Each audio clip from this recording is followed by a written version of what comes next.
Andrew Yang, who's running for a Democrat, ran for president, is running for governor of, mayor of New York City, said, "I'm standing with the people of Israel who are coming under bombardment attacks and condemn the Hamas terrorists. The people of New York City will always stand with our brothers and sisters in Israel who face down terrorism and persevere."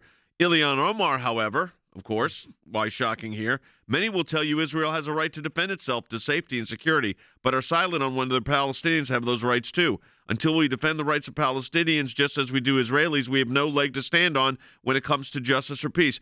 Can anybody tell me what rocket Israel launched into Gaza before this started? Or was it Hamas launching into Israel, which it always is? So Hamas used an excuse of an issue in Jerusalem on a neighborhood to start an air bombardment, a missile fire, rocket fire, I should say, to be precise.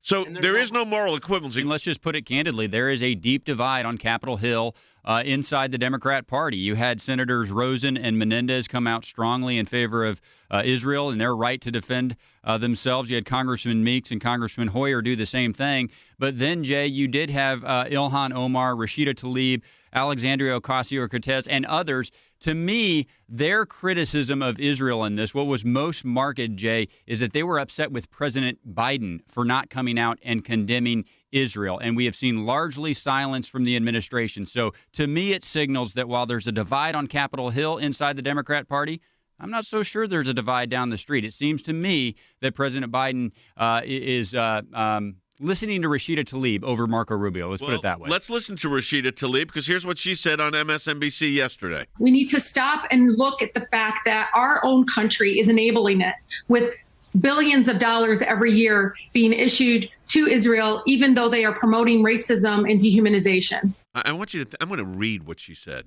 You just heard it. I'm going to now read it.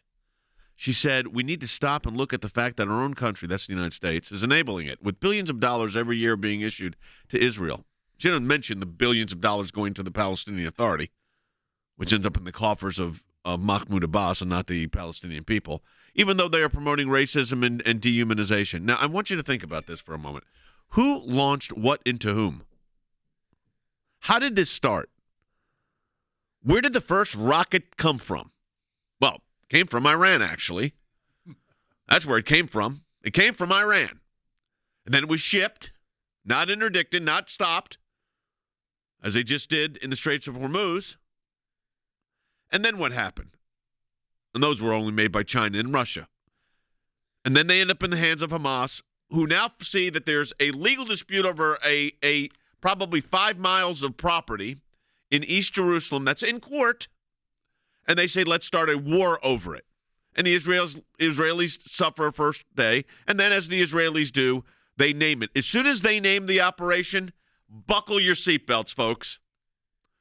But this idea that Israel is dehumanizing, Hamas is targeting civilians, their own civilians. They use hospitals and schools as launching points for the rockets.